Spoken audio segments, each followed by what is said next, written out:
صباح الفل عليكم وصباح صنع في مصر وشخصيات مصرية مؤثرة في البيزنس.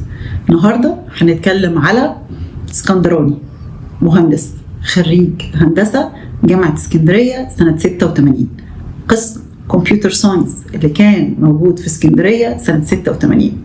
النهاردة بنتكلم على المهندس علي الفرماوي، شخصية من الشخصيات المؤثرة القوية في المجال بتاع الكمبيوتر ساينس والاي تي والجزء بتاع التكنولوجي.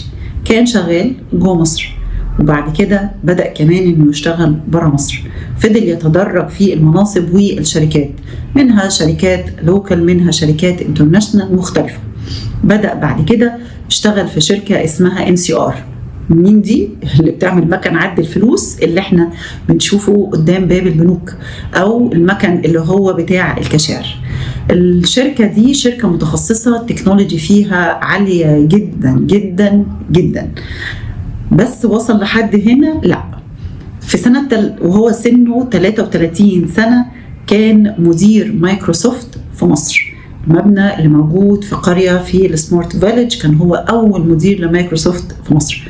ووصل لحد كده؟ لا، وصل لحد ما هو بقى نائب الرئيس التنفيذي لمايكروسوفت على مستوى العالم. أنهى حياته في الكوربريت وقرر إنه هو يبقى ليه تواجد ويبقى ليه إمباكت قوي يقدر يساعد بيه بلده. حاليا الباشمهندس علي الفرماوي هو عضو في النون اكزيكتيف بورد الخاص في البنك المركزي. في نفس الوقت كمان هو استشاري في التحول الرقمي في رئاسة الجمهورية. في نفس الوقت كمان هو عمل منصة اسمها مصر دوت بكرة، غير هادفة للربح. منصة دي غرضها الأساسي بتدريب وتوعية ورفع قدرات الشباب والمجتمع المصري، لأنه هو مؤمن بشكل قوي إن احنا عندنا كفاءات، كل اللي محتاجاها إنها تتدرب كويس، وكل اللي محتاجاه إنها تلاقي فرصة وهي هتطلع أحلى ما فيها. بس كده لا، كمان هو بقى كمان في الادفايزري بورد ممبر بتاع الخاص بالجامعة الأمريكية. شخص ليه حضور قوي سواء في الجزء التعليمي أو في المؤسسات الفاعلة في البيزنس.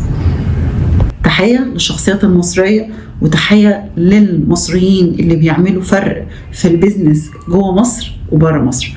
وصباح الفل عليكم، وصباح ان احنا عندنا ناس ناجحة وأقوياء، ومش زي ما بيقولوا ان احنا ناس ضعيفة. صباح الفل عليكم.